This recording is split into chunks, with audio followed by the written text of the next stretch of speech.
मोअज़्ज़ज़ नाज़रीन, आज हम एक नए प्रोग्राम के साथ टीज़ेड के टीवी पर हाज़िर खिदमत हैं।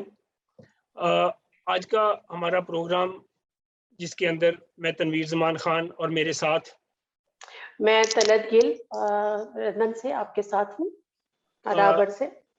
या हम अपना ये आज का प्रोग्राम जो कि डोमेस्टिक वायलेंस और विमेन इश्यूज़ के हवाले से है, जिसके ऊपर आजकल बहुत इंडिया में भी और पाकिस्तान में भी विमेन राइट्स की जो वायलेशंस हो रही हैं उसके ऊपर बहुत शोर उठा है। तो उसके ऊपर बहुत सा लिखा भी गया है और बहुत सा बोला भी गया है। तो हम आज उसी के ऊपर थोड़ा-सा उसके मुख्तलिफ नए जो उसके पहलू हैं उनके ऊपर बात करेंगे। तलत मेरे साथ होंगी और हम एक बातचीत का सिलसिला चलाएँगे। तो तलत क्या जी, हाल है आपके? ठीक-ठाक हैं? जी, मैं तो बिल्कुल ठीक-ठाक हूँ, लेकिन दरअसल बात ये है कि अभी जिस तरह के हालात और वाक़यात हम साउथ ईस्ट एशिया में देख रहे हैं, ना सिर्फ़ हम पाकिस्तान में देख रहे हैं, गुज़िश्ता कई सालों से हम अ, हिंदुस्तान में भी देखते आ रहे हैं, बांग्लादेश में भी देखते आ रहे हैं। इसके अलावा अ, बहुत सारे अफ्रीकन ममालिक जो हैं, वहाँ पर भी सेम यही सिचुएशन है जो हमारे आपके मुल्कों में है। और मैं कुछ चीज़ें आज पढ़ रही थी तो मैं बड़ी हैरान हो गई आज मैं कि जनूबी अफ्रीका इस वक़्त सबसे ज़्यादा रेप केसेस और ख़वातीन के साथ जो डोमेस्टिक वायलेंस हो उसमें नंबर 1 है। ये मेरे लिए बड़ी एक हैरत अंगेज़ जैसे स्टैटिस्टिक्स जो मैंने देखे जी। हैं। दूसरी एक और चीज़ जो मैंने इन सारे हालात और वाक़यात में देखी कि कोरोना के लॉकडाउन में और जो भी ये पैंडेमिक का सिलसिला चला है, इसमें ये वायलेशन बढ़ी है, बजाय इसके कि हम ये समझते हैं कि ये चीज़ें कम होंगी, ये बड़ी एक तशवीशनाक बात है। क्या कहते हैं आप इस पे? मतलब इसके अंदर यकीनन देखिए, इसके अंदर तो वही बात है कि इकट्ठे रहने से ज़्यादा टाइम जब आप इकट्ठे गुज़ारते हैं, तो ज़ाहिर है फैमिली के अंदर जो अगर कॉन्फ्लिक्ट है, तो वो तेज़ हो जाएगा, प्यार मोहब्बत है तो हुँ, ज़्यादा हो जाएगा, दोनों सूरतें हुँ, टीम की हुँ, तरफ जाएँगी। तो इसका यही सबब है कि लोग हुँ, अपने घरों में थे और घरों के अंदर उन्होंने 1 डेढ़ साल का अरसा गुज़ारा लॉकडाउन्स के अंदर। तो ज़ाहिर है वहाँ पे हुँ, फिर वो जिन लोगों की नाचाकियाँ थीं या कोई मिसअंडरस्टैंडिंग पैदा हुई, तो वो फिर कोई रोकने वाला नहीं है, उसके अंदर कोई ब्रेक नहीं है, कोई बंदा बाहर हुँ, जाने की ज़रूरत नहीं पैदा हो रही, तो वो फिर ज़ाहिर है कि उसके अंदर एक वायलेंस का अंसर आ जाता है। अब वायलेंस क्यों आता है? ये एक हाँ, ये एक ब बड़ा इश्यू है। अब देखिए, बिल्कुल। मैंने पिछले 2 हफ्तों डेढ़ हफ्ते में 2 कॉलम लिखे इस पे और बहुत से लोगों ने लिखा, आपने भी लिखा इसके ऊपर, आपके कॉलम भी जी, मैंने जी, लिखे। जी। तो कुछ कॉलम्स के ऊपर जो हमने उसके ऊपर जो एहतजाज किया, जो एक हुँ, ख़वातीन के तशद्दुद के ऊपर और उनकी जो एक सारा हकूक़ की एक पामाली हो रही है, उसके ऊपर जो एहतजाज की आवाज़ उठाई, उसपे कई लोगों के कमेंट्स ऐसे थे कि भाई एक आपकी बड़ी एक जो ये तो एक एक पोस्ट जो है बड़ी फ़िज़ूल है। कइयों ने जी, लिखा था जी। कि भई कुरान पाक के अंदर और मज़हब हमारे इस्लाम ने जो हकूक़ मुतय्यन कर दिए हैं, उसके हुँ, हुँ, मुताबिक तो आप उसी के मुताबिक देखें। उनकी मुराद ये है हुँ, कि जैसे हुँ, ये सारा कुछ जो कुछ इस वक़्त जो यहाँ पे कत्ल वारत हो रही है, औरतों को निशाना, बीवियों को, पार्टनर्स को, अपनी फ्रेंड्स फीमेल फ्रेंड्स को जो निशाना बनाया जा रहा है, हुँ, जिस तरीके से उनके इर्द-गिर्द एक तरह का जाल बुना जा रहा है, उनकी ज़िंदगियाँ तंग बिल्कुल। की जा रही हैं। हुँ, ये एक अपने तौर पे तशवीशनाक है और अभी भी वो हमारा जो एक ऐसा मेल शॉविनिस्ट एक माइंड है और हुँ, उसके हुँ, अंदर उसके अंदर जो एक तशद्दुद का या एक दबा के रखने का, एक औरत के हकूक़ की पामाली का जो एक सारा ज़िक्र और सिलसिला है, उसको डिफेंड करने वाले बहुत से लोग आगे आ जाते हैं और वो मज़हब के बिल्कुल। पीछे छुप के बात कर रहे होते हैं। बिल्कुल। तो और मज़हब के पीछे छुप के बात करने के अलावा जैसे देखें, अगर हम ये मान भी लेते हैं कि ठीक है कि बहुत सारे मज़ाहिब ने अगर ख़वातीन को के हक़ूक़ की बात की है, आप उसमें से कितने हक़ूक़ दे रहे हैं, ये बात भी तो है ना। वो अगर वायलेंस वाले पार्ट पे अगर ये बात कर रहे हैं कि भाई औरत को मारना जायज़ है, किस सूरत में जायज़ है? सबसे पहली बात तो ये। और फिर उसके लिए जो लॉजिक दे रहे हैं कि औरत अगर कोई गलत काम करती है तो या किसी गलत नहीं, सिलसिले में पड़ती है लेकिन अगर ले, मर्द वही हाँ, गलत काम करता है, तो मर्द के लिए सज़ा क्या है? ये ही सारी बात है कि उसके लिए क्या सजा है। हाँ, और इसी तरह अभी जैसे आप बात कर रहे थे कि कुव्वत बर्दाश्त खत्म हो गई लॉकडाउन में रहने, तो क्या औरतों की कुव्वत बर्दाश्त नहीं खत्म हुई होगी? तो क्या औरतें नहीं कर सकती थी यही वाले जब काम जो देखिए, हाँ मर्द कर देखिए रहे ना, थे? जब कुव्वत हाँ, बर्दाश्त खत्म होती है तो फिर जाहिर है ताकतवर जो है वो अपनी ताकत दिखाता है और वो वीक जो है बिल्कुल। उसको दबाया जाता है। असल तो हुँ, मसला इसमें ये ताकत का ही हुँ, सारा इशू है कि इसके अंदर जी, मर्द ने जो ताकत का एक सारा। और मैंने देखा कि इसके अंदर सिर्फ साउथ एशिया ही नहीं, हमारे इंडिया और बिल्कुल, पाकिस्तान, ये मसला दुनिया भर के अंदर बिल्कुल, अमेरिका अमेरिका के अंदर आप देखें, वहाँ पे वायलेंस का सिलसिला और औरतों को निशाना बनाने का सिलसिला बहुत ज्यादा है। बहुत यूरोप ज़्यादा है।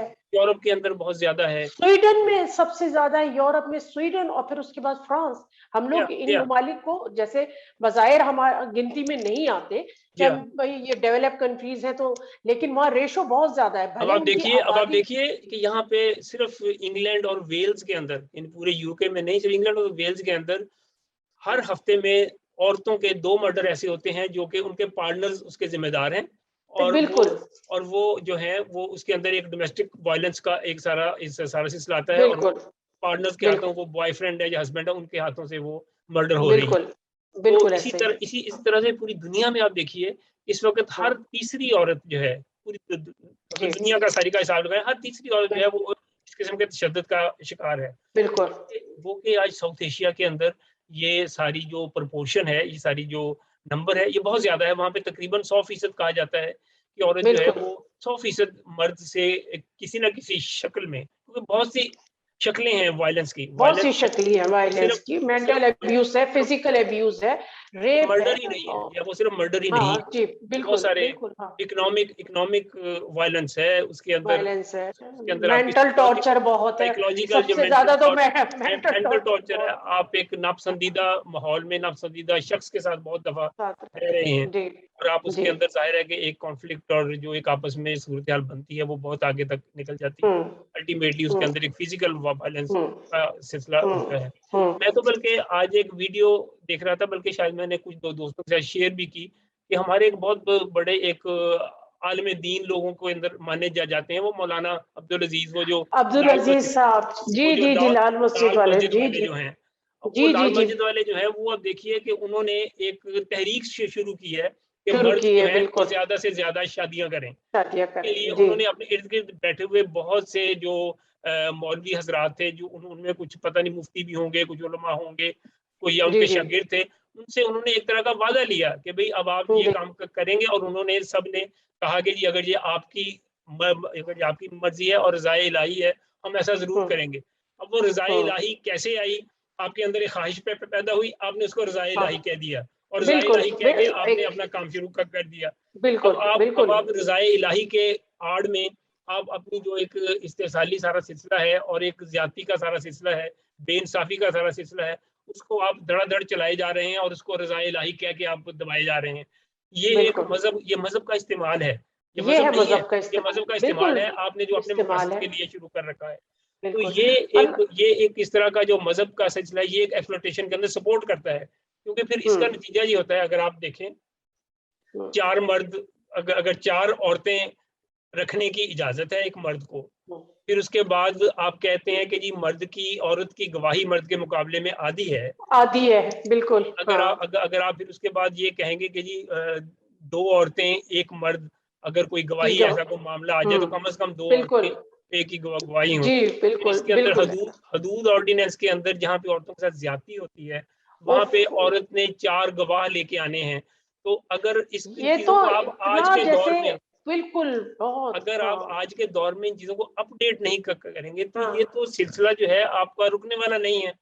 यूरोप के बिल्कुल। अंदर आप देखें, यूरोप के अंदर छोटी-छोटी इख्तिलाफ़ात के ऊपर बहुत दफ़ा तो ज़्यादातर तो ऐसा ही होता है कि मर्द या औरत के कहीं और अपने पार्टनर्स के अलावा कहीं रिलेशंस हैं, या वो हुँ, कहीं पे मिल-जुल रही है, वो दूसरे पार्टनर को नापसंद होता है, अल्टीमेटली वो एक एंड अप एक तशद्दुद पे होता है। फिर हुँ, तशद्दुद के अंदर मर्द, क्योंकि ज़्यादा अभी मर्द की सोसाइटी है, ख़ास यूरोप की औरत अभी बहुत आज़ाद हो गई है, वो ताकत में भी बहुत जगह पे मर्द के करीब पहुँच रही है। लेकिन उसके अभी तक राइट्स भी बहुत ज़्यादा हैं, राइट्स भी लेकिन हैं, उसके उसके बाद मर्द बावजूद हाँ, मर्द फिर भी अभी स्ट्रॉन्ग है। स्ट्रॉन्ग हमारे एक्सप्लॉइट कर सोसाइटियों रहा में है तो हर बहुत ज़्यादा है, लेकिन बहुत यहाँ पे ज़्यादा है, भी हाँ, अभी स्ट्रॉन्ग है। हाँ, लेकिन ज़ाहिर है कि वो फिर अगर स्ट्रॉन्ग है, तो वो फिर ताकत का इस्तेमाल जो है वो सारे का सारा एक वीक के ऊपर आता है।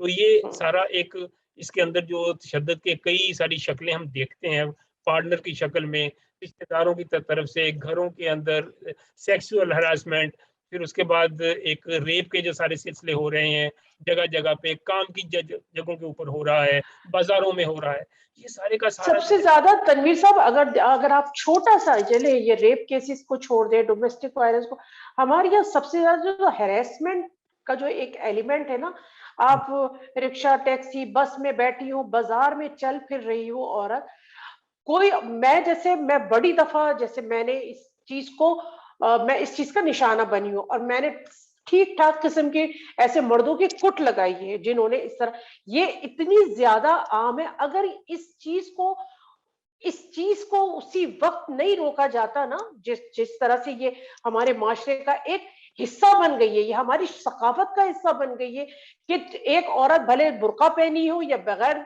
बुर्का पहने, दुपट्टा पहने जा रही हो, उसके ऊपर आवाजें कसना, उसके बारे में लव किस्म के अल्फाज इस्तेमाल करना, ये हमारे मुल्क के मामूल, कल्चर का ये हिस्सा तो मामूल है, मामूल ये बन तो गया है। मामूल है। जी जी, मामूल है। कुछ इलाके, कुछ सूबे हमारे ऐसे हैं कि वहां पर तो मैं तो कम से कम सोच भी नहीं सकती हूँ कि मैं कभी बाहर निकलूं इस तरह से, क्योंकि बहरहाल मैंने तो पर्सनली जिस तरह से इस तरह से इस हैरेसमेंट को फील किया है, और मैंने खैर उसका टिका के जवाब भी दिया है। तो सबसे पहले ये जो छोटे छोटे जो चीजें थी ना, इनको कंट्रोल करना जरूरी था। इन्हीं छोटे छोटी चीजों की वजह से ये बड़े उसमें जो है जराइम बने, जिसमें अब आप ये देखें डोमेस्टिक वायलेंस है, जिसमें आप देखें रेप केसेस है, फिर उसी वजह से इंसान ने जितना ज्यादा उसको उसको दबाया गया, उसने ख्वाहिशात को, तो वो इस तरह से उसने अपने आप को आगे आके निकाला है। और सबसे बड़ा यहाँ जो मुझे जो चीज नजर आती है वो है कानून का सही इस्तेमाल। और अगर कानून है तो वो अमीरों के लिए अलग कानून है, और जो बाअसर अफराद है उनके लिए अलग कानून है। जब तक इन चीजों के लिए सजाएं नहीं होंगी, और सजा के अलावा अगर जल्द से जल्द इंसाफ मुहैया नहीं होगा, वो प्रोसीजर जो है, अभी आपने हुदूद ऑर्डिनेंस की बात की, उस हुदूद ऑर्डिनेंस में एक औरत जो कि खुद विक्टिम है, वो बताएं अपनी बेगुनाही नहीं साबित कर सकती, वो कैसे साबित करे उसको कि 4 मैं, गवाह पेश करने पड़ते हैं। 4 गवाह कैसे पेश करेगी? एक औरत को जबरदस्ती कोई पकड़ के ले जाके उसके साथ रेप कर देता है, आप कैसे उससे वहां पर वो अपने लिए गवाह लेके जाएगी? और अगर वो गवाह नहीं पेश कर सकती तो आपने उसके ऊपर जना का मुकदमा आप उसके ऊपर दर्ज कर देते हैं, अगर वो गवाह पेश करने में नाकाम रही। तो ये हमारे जो सिस्टम की खराबियां हैं उसके ऊपर हम बात नहीं करते। हम 4 शादियों की तहरीक हम चलाने शुरू हो गए। हम ये नहीं, किसी मौलवी ने मैंने फर्द को नहीं देखा जिसने जो हालिया जितने भी कत्ल और रेप केसेस हुए, किसी ने भी आवाज बुलंद की हो, किसी ने कोई एक धरना दिया हो, बजाय उन्होंने उन औरतों के किरदार को पर्चे उड़ाए, उन औरतों के किरदार को लान तान की है। ये देखिए ना, ये असल में सारा सिलसिला जो है ना, ये कल्चर के साथ भी लगा हुआ है कि हमारे बिल्कुल है। कल्चरली हम जो है ना, एक औरत को एक अपने एक इजहार के अंदर, अब आप देखिए कि हमारी जो गालियां शालियां निकालते हैं, वो सारी की सारी बिल्कुल औरत के आज़ा का बिल्कुल जिक्र हो रहा होता है उसके अंदर। बिल्कुल के अंदर वो स्टार्ट भी सारी मर्द की जो गैरत है, जितने ये गैरत के नाम पे मर्डर भी किए जाते हैं, अल्टीमेटली इसके अंदर देखिए कि सारी गैरत जो है वो औरत के जिस्म के साथ अटैच है, उसके रहन सहन और जिंदगी और उसके इंसान होने के साथ उसका उन्होंने लिंक नहीं रखा हुआ। उसका सारा लिंक उन्होंने रखा है उसके अज़ा के साथ, और उसके अज़ा से स्टार्ट होते हैं, अज़ा पे एंड होते हैं, और अज़ा का जो है जिस तरीके से जिक्र हो रहा होता है उसका तमाशा बना देते हैं। अगर वो अदालत के अंदर गई है तो उसका जिस तरीके से जिक्र कर रहे होते हैं कि औरत जो है, जो कि अभी इतनी आज़ाद नहीं हुई, मर्द ने उसको उसकी आज़ादी को रोक रखा है, उसकी दिमाग की डेवलपमेंट को जिस तरीके से रोक रखा है, उसके अंदर एक हेजिटेशन आती है। वरना अगर औरत एक दबंग हो जाए कि जी ठीक है, तुम लो अज़ा के नाम, तुम्हारे भी तो अज़ा हैं, मर्द हाँ कोई अज़ा के बगैर है? मर्द के भी तो सारे अज़ा हैं, पूरा बिल्कुल जिस्म है उसका, औरत का भी पूरा जिस्म। अगर आप पूरे जिस्म को के जिक्र को एक उसकी एक शहवानी जो एक सारा एक आपके अंदर सारा सिलसिला उभर रहा है, उससे हटा के अगर एक समाजी एक ईवल के हवाले से डील करें और औरत भी उसके ऊपर दबंग हो जाए, बहादुर हो जाए, उसका जिक्र करे कि ठीक है तुम लो इसका नाम, लेकिन मैं ये ज्यादती बर्दाश्त नहीं कर, तो ये चीजें जो है ना ये फिर रुकती हैं। लेकिन क्योंकि औरत की उन चीजों के साथ एक इज्जत, उसका एक किरदार, अखलाक, उसका समाजी स्टेटस, हर चीज को उसके इस सारी उसकी इज्जत का, अब देखें ना इज्जत का नाम, इज्जत, शर्म का ये लफ्ज सारे आप देखें इतने मतलब है एक तरह से इस्तेसाल और एक औरत की वीकनेस को एक्सप्लॉइट करने के लिए बिल्कुल, बनाए गए हैं, और ये उस तरीके से चलाए जा रहे होते हैं। तो ये औरत एक की वीकनेस को नहीं, एक्चुअली औरत को वीक बनाने के लिए, बनाया गया है, बनाने के लिए किए गए। बनाने के मैं लिए। तन्वी साहब आपसे एक और जिस टॉपिक पे जरूर बात करना चाहूंगी कि जो कारोकारी का सिलसिला है, आपने इस गैरत के नाम की बात की, क्योंकि पाकिस्तान में बहुत ज्यादा वाकयात जो है वो कारोकारी के सबब होते हैं। और इसके अलावा कारोकारी के अलावा एक है वनी की जो रस्म जी है, जी वो जी। भी औरत के हवाले से है। मतलब मर्द ने अपना गुनाह, हम्म, अगर मर्द कोई गुनाह करे तो उसका तावान उसकी बहन, उसकी बेटी या उसकी बीवी को अदा करना पड़ता है। इससे बड़ा बड़ा जुल्म जुल्म और ज्यादती क्या हो सकता है तो कोई हो सकती है? ये इन्हीं मर्दों ने अपनी जायदाद को अपने पास, अपने खानदान में अपने पास रखने के लिए औरतों की शादियां कुरान से करा देते हैं। ये कहा, मतलब देखिए मजहब का किस तरीके से इस्तेमाल कर रहे हैं कि कोई औरत आवाज नहीं उठा सकती। इसके अलावा कारोकारी का जो सारा सिलसिला पाकिस्तान के तकरीबन हर सूबे में है, मुख्तलिफ नाम से है ये कारोकारी का सिलसिला। और इसके ऊपर मजे की बात तो ये है कि कई दफा मुख्तलिफ गवर्नमेंट में कई ऐसी खवातीन थी जिन्होंने इसके ऊपर बिल पेश करने की कोशिश की, लेकिन हमारे जो वडेरा शाही जो लोग हैं, वो जो इस निजाम को चला रहे हैं, क्योंकि वो जरगे के मेंबर होते हैं, उन्होंने कभी उस बिल को नहीं पास होने दिया जो कि कारोकारी के खिलाफ है।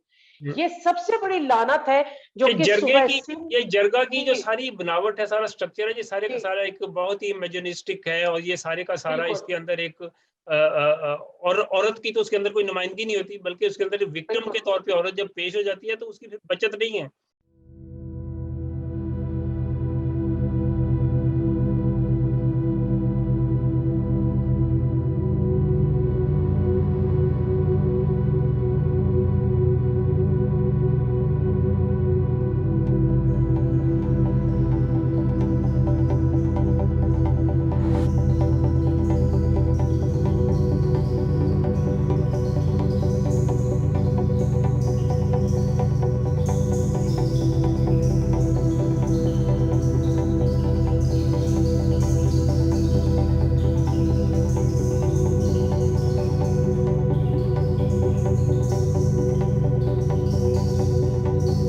तो फिर मर्द के बिल्कुल। वहां पे जो, हाँ उस पे वहां उसकी बचत नहीं होती। ये जरगा और ये सारा पंचायती निजाम, ये पुराने जमाने की चीजें हैं जो हमने संभाल के रखी है, हमारे जागीरदारी और ट्राइबल सोसाइटी ने उन चीजों को संभाल के बिल्कुल रखा हुआ है, जो कि बिल्कुल।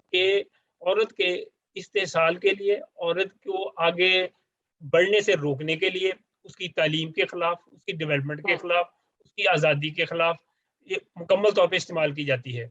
तो जाहिर है कि ये जरगा सिस्टम जिसके खिलाफ अगर इसको खत्म ना किया, हमारे तो जो पाकिस्तान के वज़ीर आज़म थे वो तो एक ज़माने में इस पंचायती निज़ाम के और जरगा के बड़े हमायती थे, बल्कि उन्होंने बड़े बिल्कुल बड़े इस बारे में लिखा भी था। तो जी जी उन्होंने ज़ाहिर है कि सियासत सीख रहे थे उस वक़्त, तो आहिस्ता-आहिस्ता चीज़ें वो उनको नई, सबने सारी चीज़ें नई फ़ील होती थी। उन्होंने कभी हम्म सियासत के बारे में कभी कोई देखा ही नहीं था, उनको उनके लिए सारी हम्म तालीमात जो थी वो नई थी, उनके लिए पंचायती निज़ाम ही बड़ा कमाल का निज़ाम था। जरगे का बिल्कुल। सिस्टम उनके लिए बड़ा कोई इस्लामी, क्योंकि उन्होंने उनके ज़हन में वो हम्म मदीना और वो पुरानी 1400 साल पुरानी जो चीज़ें थी, वो उसी हवाले से सारी चीज़ों को देखा करते थे। तो अब भी अच्छा। उसके असरात उनके ऊपर हैं, तो वो सोसाइटी के हम्म ऊपर वो चीज़ें उस तरीके से जो है मैं समझता हूँ वो इसीलिए तो वो चली आ रही है और इसीलिए वो खत्म भी नहीं कर रहे, क्योंकि जब माशरे की तरफ से सपोर्ट मिल रही है ना जी, उस जी। चीज को, इस वजह से वो खत्म नहीं हो रहा। अच्छा, मैं यहाँ जरूर दो, हम लोग क्योंकि इंटरनेशनल इश्यूज के, ये एक इंटरनेशनल इशू है, इसके ऊपर हम बात कर रहे हैं, तो मैं बांग्लादेश और भारत का, इंडिया का जरूर जिक्र करूंगी। वहां पर अकलियतों के साथ जिस किस्म का रवा रखा गया है, रवैया, वो इंतहा से ज्यादा जैसे काबिल मजम्मत है। और जैसे अभी हाल ही में अमेरिका के जो वजीर खारजा हैं, उन्होंने जब अभी हिंदुस्तान का दौरा किया, एंटोनी ब्लिंकिन ने, तो उनके उनको एक करारदाद पेश की गई जिसमें जो दलित जो वहाँ की एक आबादी है, जो कि सबसे लोअर क्लास के जो जिन्हें शूद्र हिंदू शूद्र भी कहा शूदर जाता है। जो थे जी, तो उन्होंने गुस्से में अपना ये जो नाम है दलित अपना रखा है।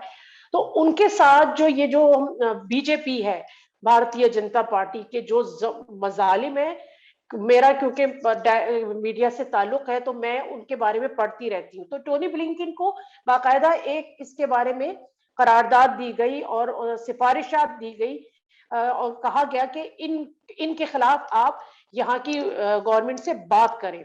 अच्छा, उसमें एक और चीज जो है बड़ी समझने वाली है, हम तो पाकिस्तान के अंदर जितने भी हमारी सहाफी बिरादरी है, हम लोग समझते कि हमारे साथ बहुत जुल्म हो रहा है, ये हो रहा है, वो हो रहा है। हिंदुस्तान में अगर किसी सहाफी ने दलित लोगों की कोई खबर की वो कर ली, उसको टेलीकास्ट कर लिया या उसके बारे में कोई रिपोर्ट पेश की, 18 जर्नलिस्ट अभी जेल में हैं सिर्फ इस वजह से कि उन्होंने दलित बिरादरी के जो लड़कियों के जो रेप केसेस हुए थे उसके बारे में उन्होंने रिपोर्टिंग की थी। दलित के बारे में तो मैंने कई सारी ऐसी वीडियोस देखी हैं जो उन्होंने दलित बिरादरी ने बनाई हैं कि लड़की जा रही होती है गली के अंदर, पीछे से 2 लड़के आते हैं, उसको उठा के ले जाते हैं, उसे ले बिल्कुल के छोड़ देते हैं और उसके ऊपर कोई कंप्लेन नहीं है, कहीं पे कुछ उसके बारे में कोई शिकायत नहीं है, कोई रिपोर्ट नहीं दर्ज होती, रिपोर्ट नहीं बिल्कुल दर्ज नॉर्मल होती। हो गया है, नॉर्मल हो गया है। बिल्कुल दलित के बारे में और कहा जाता जी है कि 90% दलित लड़कियां जो हैं वो अपनी जिंदगी के किसी न किसी हिस्से में रेप हो चुकी हैं। बिल्कुल। यानी इतना इतना इतना नंगा और ये सारा खतरनाक किस्म का ट्रेंड है वहां आपको पे। पता है इतनी इतनी दलित स्टूडेंट्स थे कई, मुझे बल्कि मुझे नाम अभी कुछ याद नहीं आ रहा है, 3-4 ऐसे स्टूडेंट थे वो किसी ना किसी तरह कोई बड़े एजुकेशनल इंस्टीट्यूट पे पहुंच गए, लेकिन वहां पर उनको हिरास ऐसा किया गया और इतना टॉन्टिंग की गई कि उन्होंने सुसाइड कर ली। या और और ये मतलब बड़े मशहूर केसेस हैं 3, जिसमें एक डॉक्टर था जो कि एजुकेशन ले रहा था और उसकी भी तालीम कंप्लीट नहीं हुई थी। तो जितने भी हिंदू और दूसरे लोग थे जो स्टूडेंट थे साथ में, वो टॉयलेट से आके उसके बिस्तर की चादर से हाथ पोंछा करते थे और पैर रखा करते थे। और सिर्फ दलित ही नहीं, जो हिंदुस्तानी मुसलमानों का और हिंदुस्तान में मुकीम सिखों के साथ जो ज्यादती है, मतलब वहां वहां मीडिया पे उस तरह से नहीं आता जैसे हमारे मीडिया के ऊपर फटाफट जो भी किसी की कोई न्यूज होगी, सलाम है हमारे मीडिया को वो पेश जरूर कर देते हैं, भले वो जिस तरीके से भी पेश करें। लेकिन हिंदुस्तान में ये खबरें नहीं आती और सेम बांग्लादेश में भी यही हाल है कि वहां पर ये खबरें मीडिया के ऊपर नहीं आती है। क्योंकि हिंदुस्तान के अंदर के ये सारा जो एक जात पात का और ये सारा सिलसिला जो एक ग्रेडेशन है इंसानों की, जाहिर है उसके अंदर जो निचली जात वाले लोग हैं उनकी कोई हैसियत ही नहीं है। उनकी बिल्कुल। उनकी उनकी आबादियां अलहदा हैं, उनका रहन सहन, उनको हर चीज में उनको ना वो उनके बर्तनों में खा सकते हैं, ना वो हम्म। उनके साथ फिर सकते हैं, ना उनके साथ कोई रिलेशनशिप हो सकता है। तो वो एक सोसाइटी के डिस्कार्डेड फ्रैक्शन ऑफ सोसाइटी है जिसके साथ कोई रिलेशनशिप नहीं उस तरीके से होता। तो फिर उनको ऊपर जो सलूक होता है उसके ऊपर भी सारा एक जो रियासती जो एक हम्म। सारा सिलसिला है वो कल्चरल उससे एक बालादस्त तबके की नुमाइंदगी का कर रहा होता है। हम्म। पुलिस और इदारे सारे जो हैं, अदालती निज़ाम जो है, वो भी सारे का सारा जो है, ख़्वाह भले वो पाकिस्तान हो या वो हिंदुस्तान हो, लेकिन हम्म। हमारा जो अदालती निज़ाम है, वो हिंदुस्तान वो सारे का सारा एक बालादस्त तबके का नुमाइंदा है। और बिल्कुल। गरीब के लिए तो वहाँ पे ना को उसको वकील मुयस्सर होता है, ना वो उतने हाँ। अखराजात बर्दाश्त करता है, ना ही समाजी तौर पे उसे कोई विक्टिम को एक हमदर्दी के साथ इदारों में वेलकम किया जाता है। बल्कि विक्टिम तो जाते ही नहीं उन इदारों में, वो पुलिस को रिपोर्ट जाते ही कराने, नहीं। क्योंकि वो जाके बिल्कुल। अगर कोई रेप केस के अंदर गया है, तो वो पुलिस स्टेशन के अंदर जाकर दोबारा रेप हो सकता है।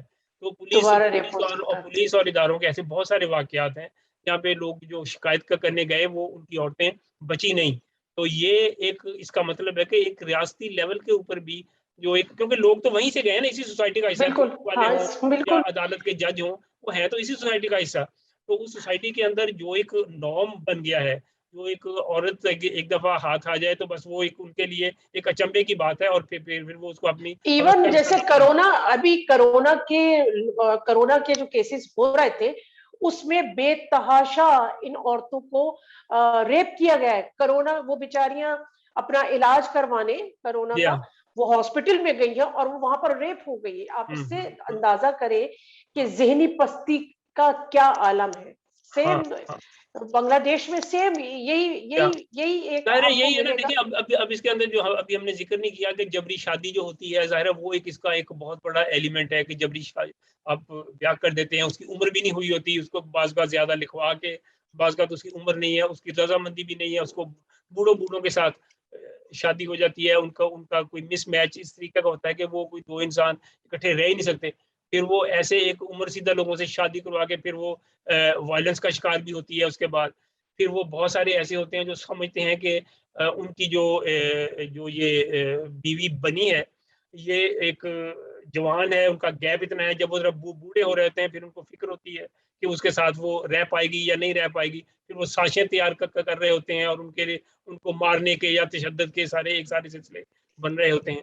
ये एक सारा एक पूरा एक समाजी ढांचा जो है, ये एक आलमी तहरीक है। मैं समझता हूँ इसके ऊपर बिल्कुल जैसे यूरोप बिल्कुल। के अंदर भी बहुत सारे मुजाहरे किए, आपने भी एक पिछले 10 दिन पहले एक बड़ा मुजाहरा किया था लंदन में जी जी 10 डाउनिंग जी स्ट्रीट के जी बाहर। जी और जी जी इसके और इस तरह के दुनिया के ये एक आलमी इशू है। इसको सिर्फ जी। अगर कहा जाए कि ये पाकिस्तान के अंदर है या ये इंडिया के अंदर है तो ये आलमी नहीं इशू। लेकिन नहीं, हम ये इसमें आलमी इशू है फोकस बिल्कुल। लेकिन हमारा फोकस एक जो है वो पाकिस्तान और इंडिया हो सकते हैं। लेकिन है कि हम्म, ये इशू तो आलमी है। ये जगह जगह बिल्कुल पे, है। क्योंकि क्योंकि औरत की जो डिस्क्रिमिनेशन है वो आलमी इशू है, वो एक बिल्कुल। मुल्क का इशू नहीं है।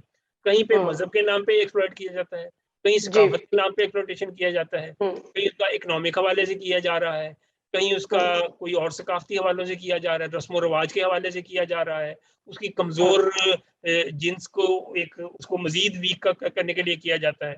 वरना मैं ये समझता हूँ कि अगर औरत को मुआशी तौर पे आज़ादी मिले, औरत काम हम्म। कर रही हो, तो यूरोप में हम्म, ये बात साबित हुई है कि औरत फिजिकली स्ट्रांग होना शुरू हो जाती है। बट यूरोप बिल्कुल की औरत आज से 100 साल पहले की यूरोप की औरत और आज की यूरोप की औरत के अंदर बिल्कुल फिजिकल स्ट्रेंथ का जमीन आसमान का फर्क है।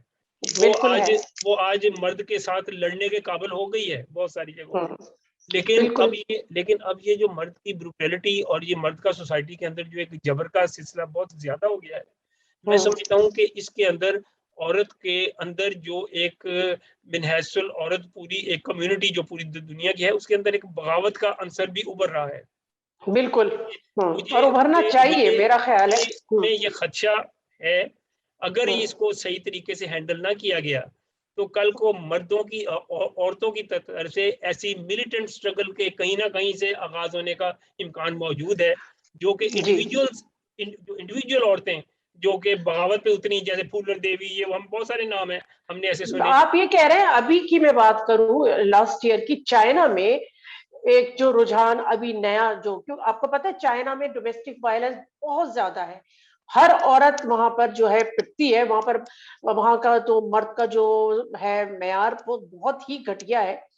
और वहां ये एक मतलब बाकायदा वो, अब पता है उन्होंने एक क्या चीज सोची है वहां की गवर्नमेंट ने, क्योंकि आबादी जो है, आबादी के ऊपर फर्क पड़ रहा है, क्योंकि औरतें शादी नहीं कर रही हैं और चाइना में शादी औरतों के ने बजाय शादी से चाइना इनकार कर दिया है, बिल्कुल, कर बहुत करके सारी अकेला अकेला रहना पसंद कर रही हैं। तो अब वहां पर भूटान की तर्ज पे, भूटान के बहुत से इलाकों के अंदर इस तर्ज पे कि एक औरत कई शौहर रख सकती है, वो इस पॉलिसी के ऊपर ये पॉलिसी लाने की कोशिश कर रहे हैं। आप इससे अंदाजा करें, तो औरत के अंदर ये एहसास महरूमी जो उस माशरे में पैदा हुआ, उसकी वजह से वो अकेला रहने पे तरजीह दे रही है। और दूसरा, आपको पता है कि चाइना में हर आदमी कमाता है, औरत हो मर्द हो लड़की हो, सब वहां पर काम माशरी लाजमी है तौर सब। पे जी। लाजमी है, करते हैं। तो वहां जब औरत जो काम कर रही है, वो मैंने जितने भी वो मैंने बीबीसी पे एक इंटरव्यू देखा था कुछ लेडीज का, तो वो ये कहती है कि हम वी आर हैप्पी, हम खुश हैं कि हम अकेले रह के हम कमाते हैं और हम किसी की जागीर नहीं है, कोई हम पे हुक्म नहीं चलाता और हम खुशी के साथ रह रहे हैं। तो ये तहरीक अगर दुनिया के हर हिस्से में चल पड़ी, तो मेरा ख्याल है एक बहुत देखिए, बड़ी अगर मतलब हाँ ये अगर ये जबर का सिलसिला जारी रहा तो कोई बईद नहीं है, और ये कतई तौर पे मुमकिन है ये जल्द ऐसे जिस तरीके से ये मजहब फैलाने वालों के छोटे छोटे जत्थे तैयार हो जाते हैं, जैसे बिल्कुल। तालिबान है, दूसरे तीसरे हैं, इसी तरह से औरत भी अपनी आज़ादी के लिए ऐसे जत्थे बना सकती है, वो हम्म, मिलिटेंसी उसके अंदर आ सकती है। अगर ऐसी सूरत पैदा हो गई तो ये मुआशरों के अंदर बड़ी खराबियां पैदा हो जाएंगी। इससे जो है एक बहुत ज्यादा एक इज़्तिराब और एक इंस्टेबिलिटी का इम्कान मौजूद है। बिल्कुल। इसलिए इन तमाम चीज़ों को एक आज के दौर के हवाले से और आज हम्म। की औरत के तकाज़ों और उसकी सलाहियतों को मानते हुए इस तमाम चीज़ों को एक एड्रेस करने की ज़रूरत है। इसके लिए लेजिस्लेशन की ज़रूरत है, ताकि बहुत। वो कवानीन हों जिनके ऊपर अमल दरामद भी हो, और वो बिल्कुल। औरत को बिल्कुल वैसे ही ट्रीट करें जिस तरीके से कि मर्द को ट्रीट किया जाता है। औरत के हकूक़ हम्म। को वैसा ही अंडरस्टैंड किया जाए जैसे कि औरत के हकूक़ होते हैं। उसको एक बिल्कुल मर्द की तरह का इंसान समझ के उसकी आज़ादी को, उसकी मुआशी आज़ादी को, उसकी नफ्सियाती आज़ादी को, उसकी बिल्कुल। उसके एक चॉइस ऑफ पार्टनर की आज़ादी को, उसकी तमाम चीज़ों को एक प्रोटेक्शन के साथ और एक पूरी एक सोसाइटी के नॉर्म के तौर पे एक्सेप्ट किया जाए। फिर हम और मर्द भी, मैं समझता हूँ, जब आप औरत को आज़ादी देंगे तो मर्दों की लाइफ में प्लेयर और सुकून ज्यादा आएगा। बिल्कुल। वो बिल्कुल, जिस चीज असल को में समझ रहे ये हैं। बराबरी औरत के जो औरत का जो नारा है या डिमांड है बराबरी का, मर्द पता नहीं क्यों इससे खौफजदा है कि उनको शायद लगता है कि शायद उनकी जो जागीरदारी है, उनकी जो सरदारी है या सरपरस्ती जो है वो छिन जाएगी। हालांकि ऐसा कतई भी नहीं नहीं है, होगा, नहीं है। क्यों बिल्कुल ऐसा नहीं है। और ना औरत ये डिमांड कर रही है, हम्म, वो उससे ऊपर नहीं जा रही है, वो सिर्फ ये चाह रही है कि उसको इक्वली एजुकेशन हासिल करने के मौके हो, वो अपनी मर्जी से शादी कर सके, वो अपनी मर्जी से अपनी फ्यूचर का फैसला कर सके, अपनी मर्जी से बच्चे पैदा कर सके। अब आप इसको औरत की आजादी से मतलब लेते कि पता नहीं औरत मदर पिदर आजाद होके पता नहीं कम कपड़े पहन के शायद बाजारों में निकल जाएगी। ये एक ऐसी सोच है, और इसको असल में इस सोच को बदलना बहुत जरूरी है बहुत कि जरूरी है। औरत की आजादी का मतलब आप क्या लेते हैं। एग्जैक्टली, ये एक सारा एक माइंड सेट चेंज करने की बात है। इस माइंड सेट को बिल्कुल। चेंज करने के लिए कोशिश करनी चाहिए। तो तलत बिल्कुल। इसके इसके साथ हम आज, अब मेरा ख्याल है, अपनी बातों को वाइंड अप करें हम, क्या जी जी ताकि हम फिर अगले किसी प्रोग्राम में इस इशू के और जी जी पहलुओं के ऊपर भी बात करेंगे। तो जी ये जी। सिलसिला हमारा जारी रहेगा। तो thank you very very much मैं बहुत शुक्रिया। और बहुत, नाजरीन। ये इतना बड़ा टॉपिक है, इसके ऊपर हम बहुत बात कर सकते हैं और आगे भी हम इसके ऊपर बात करते रहेंगे। बहुत शुक्रिया तनवीर साहब कि आपने मुझे मदऊ किया और थैंक यू हमने वेरी इस मच पे नाजरीन बात का की। भी और आपका भी बहुत शुक्रिया। Thank you. बहुत शुक्रिया। Thank you.